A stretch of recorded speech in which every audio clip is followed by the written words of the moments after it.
The history of Panama is about the Isthmus of Panama region's long history that occurred in Central America, from pre-Columbian cultures, during the Spanish colonial era, through independence and the current country of Panama. Pre-Columbian history. The earliest artifacts discovered off in Panama have included Paleo-Indians' projectile points. Later Central Panama was home to some of the first pottery making in the Americas, such as the Monagrillo cultures dating to about 2500–1700 BC. These evolved into significant populations that are best known through the spectacular burials, dating to c. 500 to 900 AD, at the Monagrillo archaeological site, and the beautiful polychrome pottery of the Gran Cocle style. The monumental monolithic sculptures at the Barriles, Chiriqui site are other important evidence of the ancient Isthmian cultures. Prior to the arrival of Europeans, Panama was widely settled by Chibchan, Chocoan, and Quaiva peoples, among whom the largest group were the Quaiva, whose specific language affiliation is poorly documented. There is no accurate knowledge of the size of the pre-Columbian indigenous population of the Isthmus at the time of the European conquest. Estimates range as high as 2 million people, but more recent studies place that number closer to 200,000. Archaeological finds, as well as testimonials by early European explorers, describe diverse native Isthmian groups exhibiting cultural variety and already experienced in using regional trade routes. The indigenous people of Panama lived by hunting, gathering edible plants and fruits, growing corn, cacao, and root crops. They lived in small huts made of palm leaves over a rounded branched structure, with hammocks hung between the interior walls.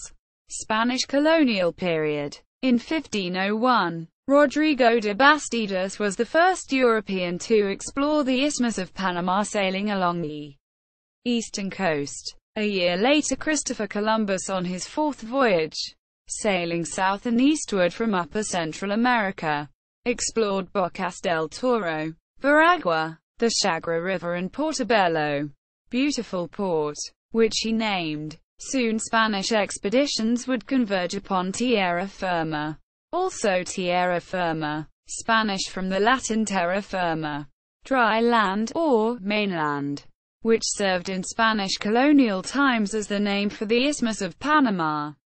In 1509, authority was granted to Alonso de Ojeda and Diego de Nicaisa to colonize the territories between the west side of the Gulf of Urabá to Cabo Gracias a Dios in present-day Honduras. The idea was to create an early unitary administrative organization similar to what later became Nueva España, now Mexico. Tierra Firma later received control over other territories: the Isla de Santiago, now Jamaica, the Cayman Islands, Roncador, Quitasueño, and Providencia, and other islands now under Colombian control. Santa Maria la Antigua del Darien. In September 1510, the first permanent European settlement, Santa Maria la Antigua del Darien on the Americas mainland, was founded.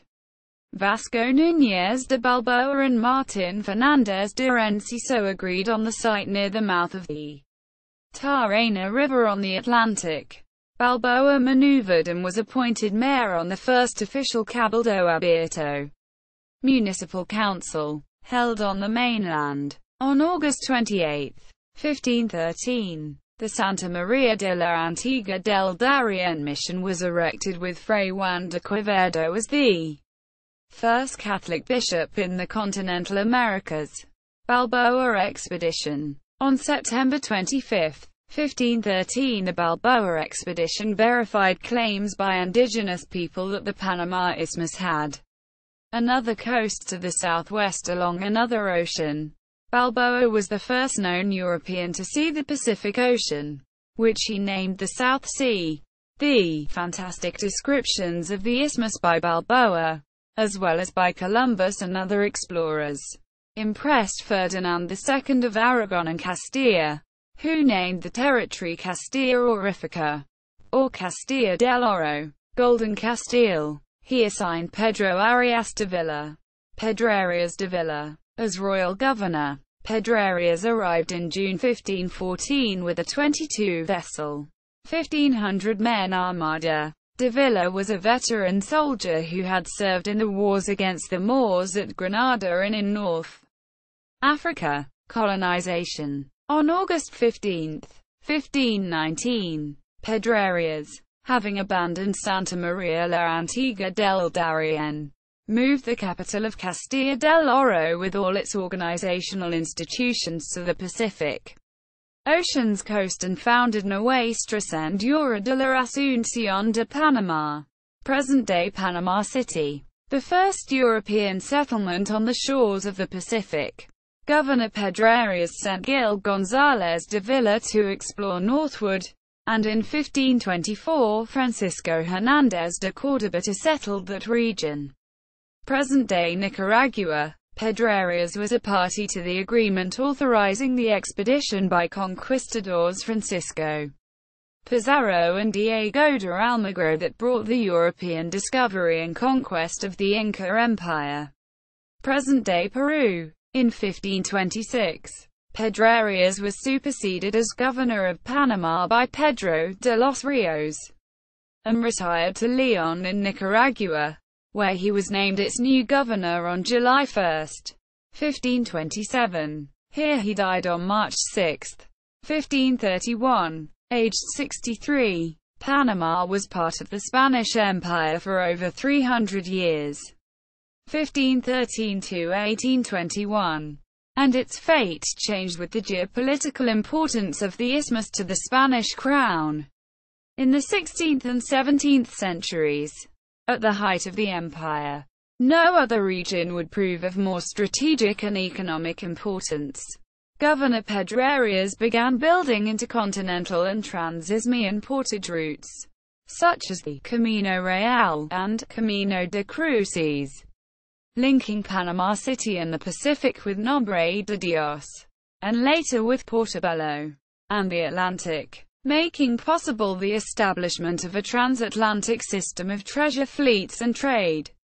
It is estimated that of all the gold entering Spain from the New World between 1531 and 1660, 60% had arrived at its destiny via the treasure fleet and fares system from Nombre de Dios, Portobello. Explorations and conquest expeditions launched from Panama claimed new lands and riches from Central and South America. Other explorations sought a natural waterway between the Atlantic and the South Sea with the hope of reaching the Moluccas, Spice Islands, Maluku Islands, and Cathay, China. Royal Audiencia of Panama. In 1538, the Audiencia Real de Panama, Royal Audiencia of Panama, was established, initially with jurisdiction from Nicaragua to Cape Horn.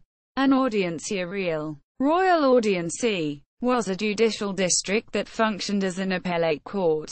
Each audiencia had oidores, a hearer, a judge, strategically located on the Pacific coast. Panama City was relatively free of the permanent menace of pirates that roamed the Atlantic coast for over 1.5 centuries, until it was destroyed by a devastating fire, when the pirate Henry Morgan sacked it on January 28, 1671. It was rebuilt and formally established on January 21, 1673, in a peninsula located 8 kilometers from the original settlement. The ruins of the original city are a tourist attraction known as Old Panama. In 1698, a Scottish colony called New Caledonia was founded west of the Gulf of Darien in the Bay of Caledonia, under the Darien Scheme. The scheme failed for a number of reasons, and the ensuing Scottish debt contributed to the 1707 Acts of Union that joined the previously separate states of the Kingdom of England and the Kingdom of Scotland, into the Kingdom of Great Britain. When Panama was colonized, the indigenous peoples who survived many diseases, massacres and enslavement of the conquest ultimately fled into the forest and nearby islands. Indian slaves were replaced by imported enslaved Africans. Panama developed a distinctive sense of autonomy and regional and national identity well before the rest of the colonies. This was due to its prosperity during the first 2 centuries, 1540 to 1740, while contributing to colonial growth. The placing of extensive regional judicial authority, real audiencia, within its jurisdiction, and the pivotal role it played at the height of the Spanish Empire, the first modern global empire. In 1744, Bishop Francisco Javier de Luna Victoria y Castro established the College of San Ignacio de Loyola, and on June 3, 1749 founded La Real y Pontificia Universidad de San Javier. However, by this time, Panama's importance and influence had become insignificant as Spain's power dwindled in Europe and advances in navigation technique increasingly permitted to round Cape Horn in order to reach the Pacific. While the Panama route was short, it was also labor-intensive and expensive because of the loading and unloading and laden-down trek required to get from the one coast to the other. The Panama route was also vulnerable to attack from pirates, mostly Dutch and English, and from cimarrones, escaped former slaves who lived in communes or palenques around the Camino Real in Panama's interior, and on some of the islands off Panama's Pacific coast. During the latter 18th and early 19th centuries, migrations to the countryside decreased Panama City's population and the isthmus's economy shifted from the tertiary to the primary sector. Attempts by other Europeans to take its Caribbean territory prompted Spain to found the Viceroyalty of New Granada, northern South America. In 1713, the Isthmus of Panama was placed under its jurisdiction, but the remoteness of New Granada's capital Santa Fe de Bogotá proved to be a great obstacle. The authority of the new viceroyalty was contested by the seniority, closer proximity, previous ties to the viceroyalty of Peru in Lima, and even Panama's own initiative. This uneasy relationship between Panama and Bogotá would persist for a century. Independence. In 1819, New Granada finally achieved freedom from Spain. Panama and the other regions of former New Granada were therefore technically free. Panama considered union with Peru or with Central America in federations that were emerging in the region. Finally it was won over by Venezuela's Simon Bolívar, who, after residing in Jacmel, Haiti, was given 2 armies to liberate South America. Bolívar's ambitious project of a Gran Colombia, 1819–1830, was taking shape. Then, timing the action with the rest of the Central American Isthmus, Panama declared independence in 1821 and joined the Southern Federation as the Isthmus's central interoceanic traffic zone, as well as the city of Panama had been of great historical importance to the Spanish Empire and subject of direct influence. So, the differences in social and economic status between the more liberal region of Azuro and the much more royalist and conservative area of Veraguas displayed contrasting loyalties. When the Grito de la Villa de los Santos independence motion occurred, Veraguas firmly opposed it. Origin of the movement. The Panamanian movement for independence can be indirectly attributed to the abolishment of the encomienda system in Azuro, set forth by the Spanish crown in 1558 due to repeated protests by locals against the mistreatment of the native population. In its stead, a system of medium and smaller-sized land ownership was promoted. thus taking away the power from the large landowners and into the hands of medium and small-sized proprietors. However, the end of the encomienda system in Azuro sparked the conquest of Veraguas in that same year. Under the leadership of Francisco Vázquez, the region of Veraguas passed into Castilian rule in 1558. In the newly conquered region, the old system of encomienda was reimposed. Printing . After the region of Veraguas was conquered, the two regions settled for a mutual dislike of each other. Inhabitants of Azuro considered their own region symbolic of the power of the people, while Veraguas represented an old, oppressive order. Diametrically, inhabitants of Veraguas saw their region as a bastion of loyalty and morality, while Azuro was a hotbed for vice and treason. The tension between the two regions peaked where the first printing press arrived in Panama in 1820. Under the guidance of José María Goitia, the press was used to create a newspaper called La Miscelánea. Panamanians Mariano Orozmena, Manuel María Ayala, and Juan José Calvo, as well as Colombian Juan José Argot, formed the writing team of the new newspaper, whose stories would circulate throughout every town in the Isthmus. The newspaper was put to use for the cause of independence.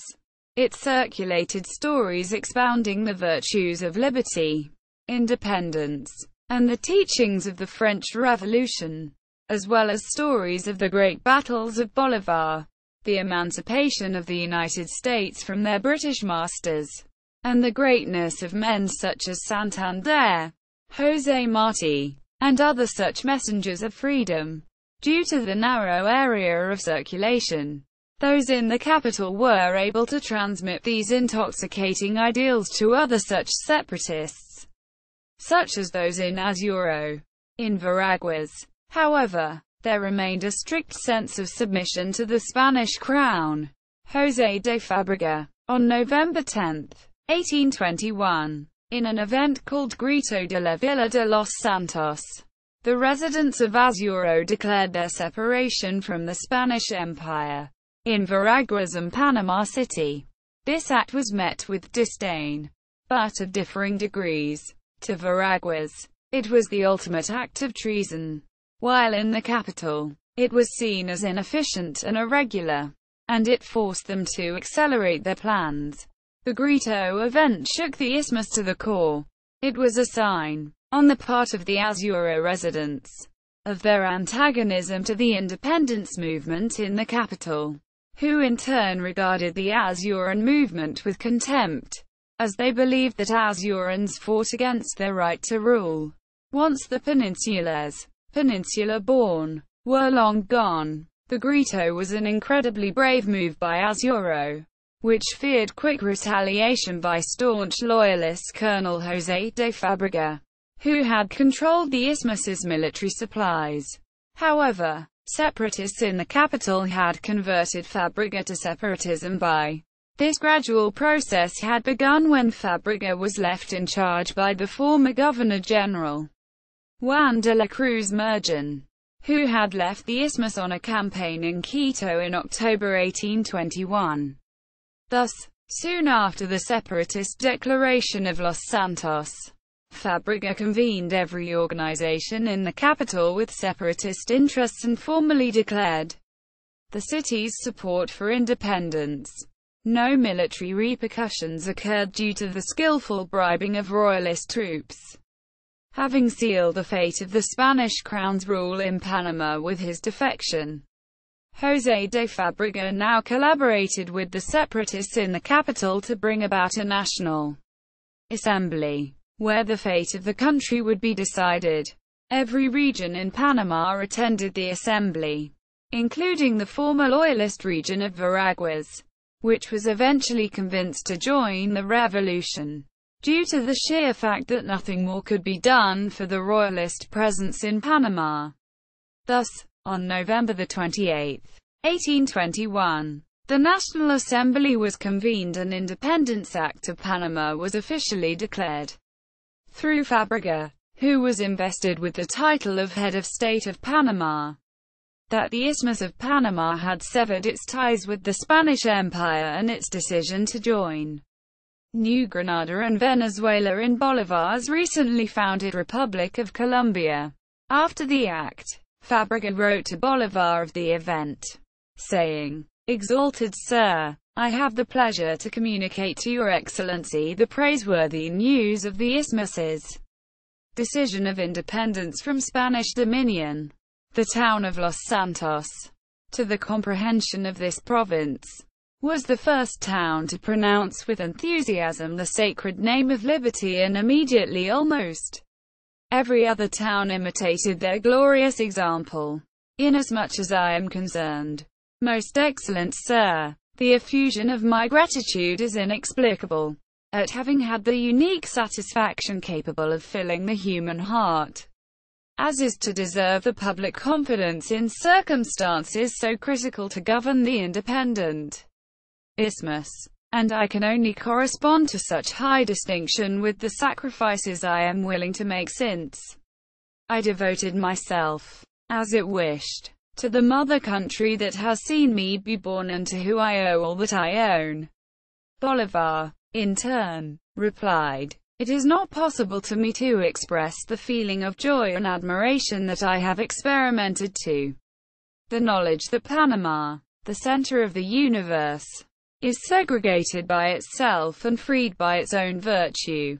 The act of independence of Panama is the monument most glorious that any American province can give. Everything there is addressed, justice, generosity, policy and national interest. Transmit, then, you to those meritorious Colombians the tribute of my enthusiasm by their pure patriotism and true actions." Panama and Colombia. Simon Bolivar had hesitated to include Panama in his Gran Colombia project, because he was aware of Panama's geographical obstacles and the unique qualities and its critical role in trade throughout history and under Spanish tutelage. Also, he had no role in Panama's independence, unlike his decisive military factor in the independence of Venezuela, New Granada and Ecuador. Thus, while Bolivar knew that Panama was linked historically and culturally to South America, he also knew that the region was part of the Central American geography. This view is clearly seen in some of his famous documents and quotes, such as his Carta de Jamaica, 1815. The Isthmian states, from Panama to Guatemala, will perhaps form an association. This magnificent position between the two great oceans could with time become the emporium of the universe. Its canals will shorten the distances of the world. They will narrow commercial ties between Europe, America and Asia, and bring to such fortunate region the tributes of the four parts of the globe. Perhaps someday only there could the capital of the world be established. New Granada will join Venezuela. If they convene to form a new republic, their capital will be Maracaibo. This great nation would be called Colombia in tribute to the justice and gratitude of the creator of our hemisphere. Nevertheless, in 1821, convinced that under Bolivar's leadership the nation's destiny would move in the most progressive direction, the Isthmus joined Venezuela, New Granada, present-day Colombia, and in 1822 Ecuador. The Republic of Colombia, 1819 to 1830, or Gran Colombia, as it was called after 1886, roughly corresponded in territory to the former colonial administrative district Viceroyalty of New Granada, 1717 to 1819. Although Panama belonged to that viceroyalty, its economic and political ties had been much closer to the Viceroyalty of Peru, 1542 to 1821. Panama separated from the Republic of Colombia in September 1830 under the guidance of General José Domingo Espina. Espina rebelled against the nation's central government in response to being transferred to another command. and requested that Bolívar take direct command of the Isthmus Department. It made this a condition to reunification with Republic of Colombia. Bolívar rejected Espinar's actions and called for Panama to rejoin the central state. Because of overall political tension, Republic of Colombia's final days approached. Bolívar's vision for territorial unity disintegrated when General Juan Eligio Alzuru led a military coup against Espinar. After order was restored, in early 1831 Panama rejoined what was left of the republic, forming a territory slightly larger than present Panama and Colombia combined, which by then had adopted the name Republic of New Granada. The alliance lasted 70 years and proved precarious. 19th century. Juan López Sr., Jr., III of Venezuela and Ecuador were being established. The isthmus again reiterated its independence, now under the same General Alzuru as supreme military commander. Abuses by Alzuru's short-lived administration were countered by forces led by Colonel Tomás de Herrera, resulting in the defeat and execution of Alzuru in August, and the re-establishment of ties with New Granada. A religious conflict sparked a civil war. During this war, in November 1840, the isthmus led by General Tomás Herrera, who assumed the title Superior Civil Chief, declared its independence, as did multiple other local authorities. The state of Panama took in March 1841 the name of Estado Libre del Istmo, or the Free State of the Isthmus. The new state established external political and economic ties and by March 1841 had drawn up a constitution which included the possibility to rejoin New Granada, but only as a federal district. Herrera's title was changed to Superior Chief of State in March 1841 and in June 1841 to President. By the time the civil conflict ended in New Granada and the Isthmus had negotiated the isthmus's reincorporation to the Union, Panama's first republic had been free for 13 months. Reunification happened on December 31, 1841. In the end, the Union, called United States of Colombia 1863 to 1886 and the Republic of Colombia since 1886, was made possible by the active participation of USA under the 1846 Bidlack-Mallarino Treaty until 1903. In the 1840s, 2 decades after the Monroe Doctrine declared U.S. intentions to be the dominant anti-European imperial power in the Western Hemisphere, North American and French interests became excited about the prospects of constructing railroads and/or canals through Central America to quicken transoceanic travel. At the same time, it was clear that New Granada's control over the isthmus was becoming untenable. In 1846, the U.S. and New Granada signed the Bidlack-Mallarino Treaty, granting the U.S. right-of-way across the isthmus, and most significantly the power to intervene militarily, ensuring neutrality of the isthmus, and guaranteeing New Granada sovereignty. The world's first transcontinental railroad, the Panama Railway, was completed in 1855 across the isthmus from Aspinwall, Colon to Panama City. The U.S. used troops to suppress separatist uprisings and social disturbances on many occasions. The first conflict was known as the Watermelon War of 1856, where U.S. soldiers mistreated locals, causing massive race riots that U.S. Marines eventually put down, under a Federalist Constitution that was later brought up in 1858, and another one in 1863. Panama and other constituent states gained almost complete autonomy on many levels of their administration, which led to an often anarchic national state of affairs that lasted roughly until Colombia's return to centralism in 1886 with the establishment of a new Republic of Colombia. as was often the case in the New World after independence. Administration and politics were controlled by the remnants of colonial aristocracy. In Panama, this elite was a group of under 10 extended families. Though Panama has made enormous advances in social mobility and racial integration, still much of economic and social life is controlled by a small number of families. The derogatory term rabo blanco, white tail, of uncertain origin, has been used for generations to refer to the usually Caucasian members of the elite families. In 1852, the Isthmus adopted trial by jury in criminal cases and, 30 years after abolition, would finally declare and enforce an end to slavery. The Panama Canal, Panamanian history, which has been shaped by the recurrent theme of transisthmian commerce, looked now at the possibility of a canal to replace the difficult overland route.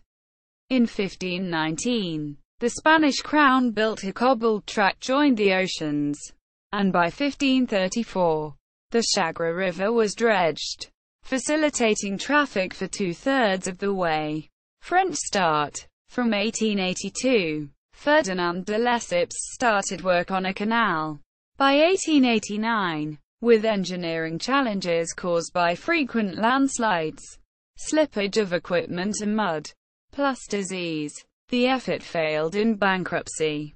A new company was formed in 1894 to recoup some of the losses of the original canal company. U.S. involvement. U.S. President Theodore Roosevelt convinced U.S. Congress to take on the abandoned works in 1902. While Colombia was in the midst of the Thousand Days War. During the war, there were at least 3 attempts by Panamanian liberals to seize control of Panama and potentially achieve full autonomy, including one led by liberal guerrillas like Belisario Porras and Victoriano Lorenzo, each of whom was suppressed by a collaboration of conservative Colombian and U.S. forces under the Mallarino-Bidlack Treaty, which had been in effect since 1846. The Roosevelt administration proposed to Colombia that the U.S. should control the canal in return for a $10 million payment and $250,000 annual payment that would begin in 1912. The negotiations initially went well for the U.S. and it received everything it was asking for in the Hay-Heron Treaty, but the Colombian government, upset by the U.S. bias in the treaty, refused to ratify it and began demanding more money. By September 1903, negotiations had all but broken down. The U.S. then changed tactics. According to the treaty, the U.S. was to pay $40 million to the stockholders of the French company that had tried to build the canal across Panama. Colombia's rejection of the treaty confronted these French investors with the prospect of losing everything. At this point, the French company's chief lobbyist and a major stockholder, Philippe Bonalvarilla, went into action, justly confident that the Roosevelt administration would support his initiative. He met with Manuel Amador, the leader of the Panamanian independence movement, in a suite in the Waldorf Astoria Hotel in New York, where he wrote him a $100,000 check to fund a renewed Panamanian revolt. In return, Bonalvarilla would become Panama's representative in Washington. Bonalvarilla arranged for the Panama City Fire Department to stage a revolution against Colombia, which officially began on November 3, 1903. The U.S. Navy gunboat USS Nashville was dispatched to local waters around the city of Colon, where 474 Colombian soldiers had landed to cross the isthmus and crush the rebellion. Nashville's commanding officer, Commander John Hubbard, sent a small party ashore and, with the support of the American superintendent of the Panama Railroad, prevented the Colombians from taking the train to Panama City. On November 13, 1903, after 57 years of policing Bogotá's interests, The U.S. formally recognized the country of Panama. Less than 3 weeks later, on November 18, 1903, the Hay-Bunn-Alvarilla Treaty was signed between Frenchman Philippe Bunn-Alvarilla, who had promptly been appointed Panamanian ambassador to the United States, representing Panamanian interests, and the U.S. Secretary of State John Hay. The treaty allowed for the construction of a canal and U.S. sovereignty over a strip of land 10 miles, 16 kilometers wide and 50 miles, 80 kilometers long, 16 kilometers by 80 kilometers, on either side of the Panama Canal zone. In that zone, the U.S. would build a canal, then administer, fortify, and defend it in perpetuity. Roosevelt's explanation of the U.S. role in the region was made clear throughout many speeches since 1902. First, he invoked the Mallarino-Bidlack Treaty. Second, he made clear that Colombia had rejected his offers for a deal. And finally, he argued that Colombia had never been able to prevent Panama from gaining sovereignty. On his December 7, 1903 third annual message to the Senate and House of Representatives, he enumerated an extensive list of interventions the U.S. armed forces had made in Panama since 1850. Explaining, "The above is only a partial list of the revolutions, rebellions, insurrections, riots, and other outbreaks that have occurred during the period in question. Yet they number 53 for the 53 years." And he added, "In short, the experience of over half a century has shown Colombia to be utterly incapable of keeping order on the isthmus. Only the active interference of the United States has enabled her to preserve so much as a semblance of sovereignty. Had it not been for the exercise by the United States of the police power in her interest, her connection with the isthmus would have been sundered long ago." Treaties like the Bidlack-Mallarino Treaty were considered constitutional and legal, even though they involved U.S. interference in matters of a sovereign country. Roosevelt's speeches made clear that the U.S. decided to unilaterally break with the Bidlack-Mallarino Treaty and, instead of solving the internal Panamanian problem as the treaty stipulated, helped Panama to separate from Colombia. Thus it enforced only that part of the treaty which was of interest to the U.S. Namely, it granted the U.S. significant transit rights over the Panamanian Isthmus. It is a common mistake to call the 1903 events Panama's independence from Colombia. Panamanians do not consider themselves former Colombians. They celebrate their independence from Spain on November 28, 1821. And separation from Colombia on November 3, 1903, which is referred to as Separation Day. Reaction to the Hay-Bunn-Alvarilla Treaty. The reaction to the treaty in the U.S. was generally positive. Public support for building a canal, as the treaty effectively guaranteed, having already been high. The Panamanian reaction, however, was more mixed. Although the new Panamanian government, led by Manuel Amador, was happy to have its independence from Colombia, they also knew that the U.S. could easily assert itself over them if it felt they were not working in line with its interests. They had instructed their ambassador, Bunn-Alvarilla, to not make any agreements with the U.S. that would compromise Panama's new freedom. Nor could he make a canal treaty without consulting them. Both of these orders were ignored. Nevertheless, the Panamanian government, fearing the alternative, ratified the treaty. By the time the canal opened in 1914, many Panamanians still questioned the validity of the treaty. The controversy surrounding the U.S.'s presence in Panama was a major issue in Panamanian politics throughout the following decades, and revisions to the Hay-Bunn-Alvarilla Treaty in 1936, Arias Roosevelt, Hull-Alfaro Treaty, and 1955 Memmon-Eisenhower Treaty. Both failed to adequately address the situation. The controversy would continue until the U.S. agreed to hand over the canal zone wholly to Panama in the 1977 Torrijos-Carter Treaties. Construction. The Panama Canal was built by the U.S. Army Corps of Engineers between 1904 and 1914. The existing 83-kilometer, 50-mi, lock canal is considered one of the world's great engineering triumphs.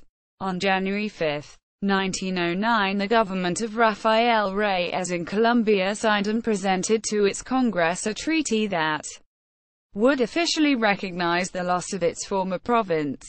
But the treaty was not ratified, due to popular and legislative opposition. Negotiations continued intermittently until a new treaty was signed on December 21, 1921, which formally accepted the independence of Panama. Roosevelt's policy to walk softly and carry a big stick, and the canal company's apartheid early on, have been much criticized. Yet, beyond the financial injection to the country's economy and workforce, the changes brought about by the canal venture were largely positive for Panama. To sanitize the area before and during construction, engineers developed an infrastructure to treat potable water, sewage, and garbage that encompassed the canal zone and the cities of Panama and Colon. Standards in construction, transportation and landscaping for the canal zone's urban development during the first half of the 20th century had no parallel in tropical regions in the hemisphere.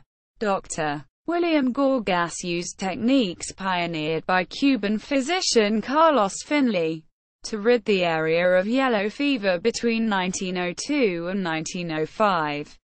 Gorgas' work in the sanitation of the canal zone and the cities of Panama and Colon eventually made him sought after internationally.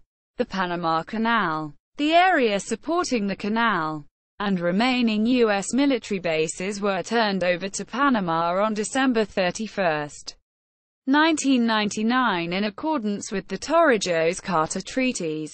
Military coups and coalitions. From 1903 until 1968, Panama was a republic dominated by a commercially oriented oligarchy.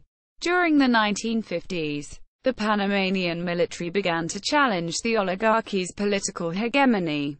The January 9, 1964 Martyrs' Day riots escalated tensions between the country and the U.S. government over its long-term occupation of the canal zone. 20 rioters were killed, and 500 other Panamanians were wounded. 4 U.S. soldiers were killed as well. In October 1968, Dr. Arnulfo Arias Madrid was elected president for the third time, twice ousted by the Panamanian military. He was ousted again as president by the National Guard after only 10 days in office. A military junta government was established, and the commander of the National Guard, Brig. Gen. Omar Torrijos, emerged as the principal power in Panamanian political life. Torrijos' regime was harsh and corrupt, and had to confront the mistrust of the people and guerrillas backing the populist Arnulfo Arias. However, he was a charismatic leader whose socialist domestic programs and nationalist foreign policy appealed to rural and urban constituencies who were largely ignored by the oligarchy. On September 7, 1977, the Torrijos-Carter Treaties were signed by the Panamanian head of state Omar Torrijos and U.S. President Jimmy Carter for the complete transfer of the canal and the 14 U.S. Army bases from the U.S. to Panama by 1999. These treaties also granted the U.S. a perpetual right of military intervention.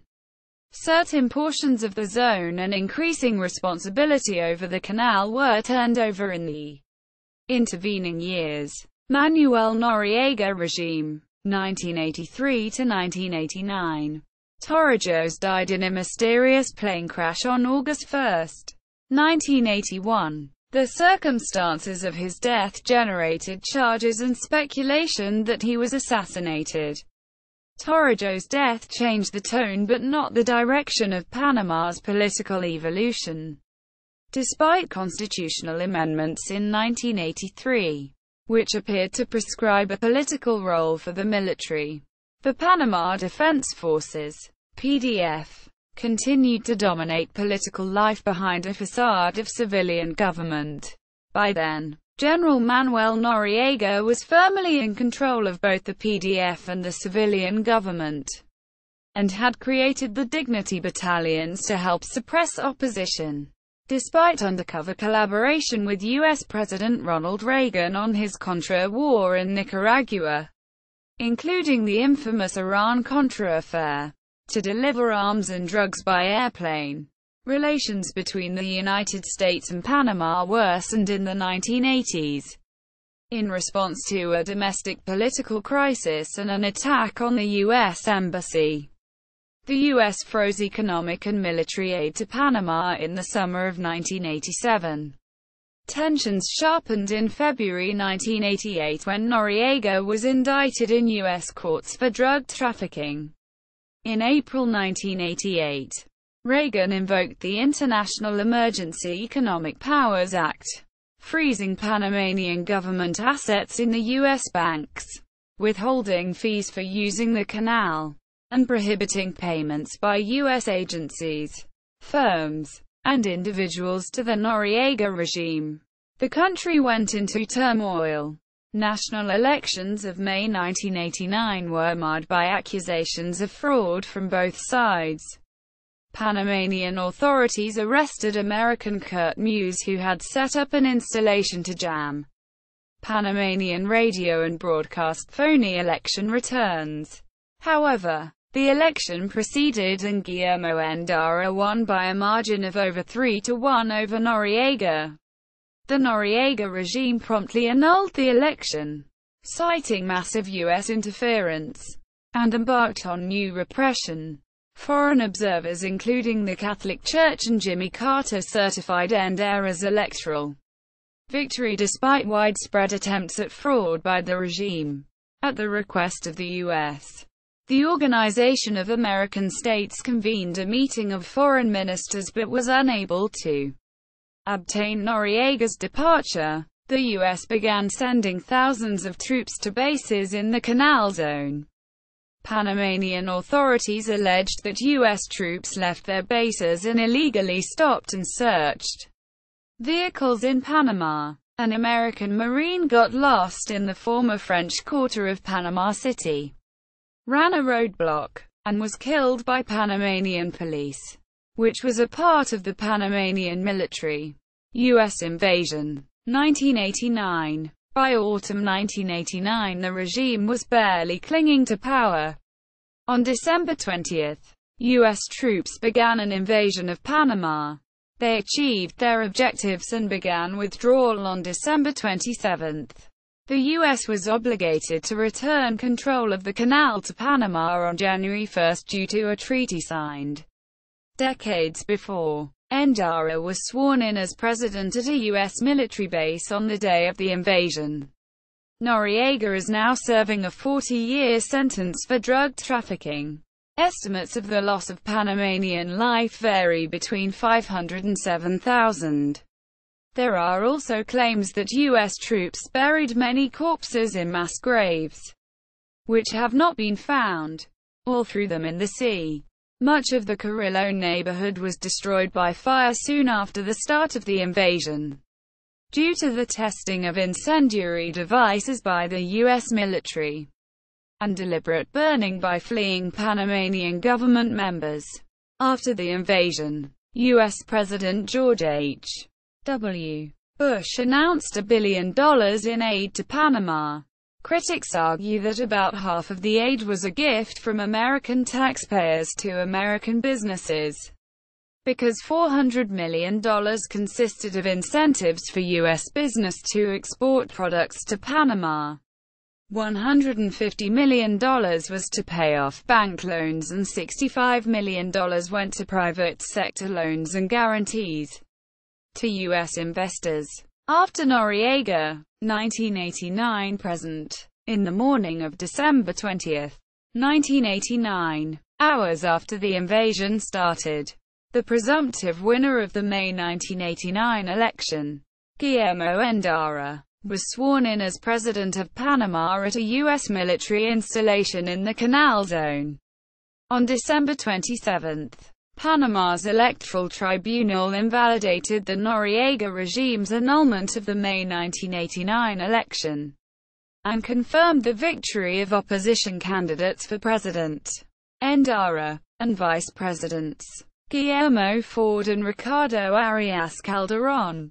President Endara took office as the head of a four-party minority government, pledging to foster Panama's economic recovery, transform the Panamanian military into a police force under civilian control, and strengthen democratic institutions. During its 5-year term, the Endara government struggled to meet the public's high expectations. Its new police force proved to be a major improvement in outlook and behavior over its thuggish predecessor, but was not fully able to deter crime. In 1992, he would have received 2.4% of the vote if there had been an election.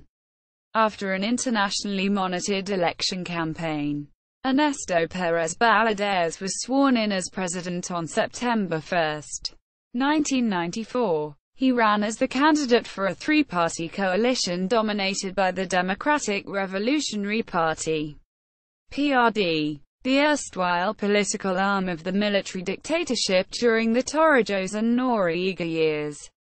A longtime member of the PRD, Pérez Valadez worked skillfully during the campaign to rehabilitate the PRD's image, emphasizing the party's populist Torrijos roots rather than its association with Noriega. He won the election with only 33% of the vote, where the major non-PRD forces, unable to agree on a joint candidate, splintered into competing factions.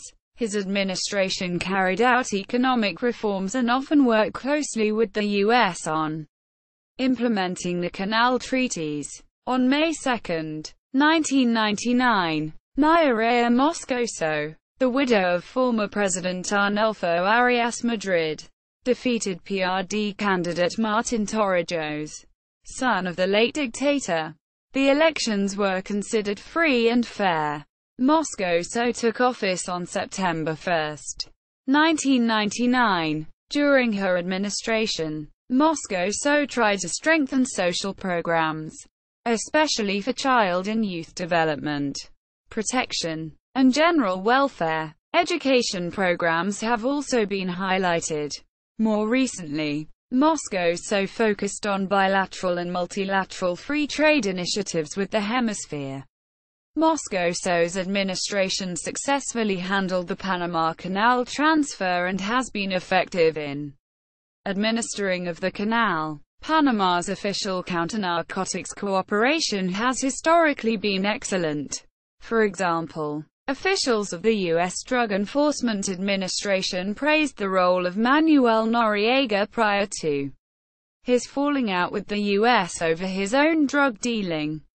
The Panamanian government expanded money laundering legislation and concluded with the USA Counter-Narcotics Maritime Agreement and a Stolen Vehicles Agreement.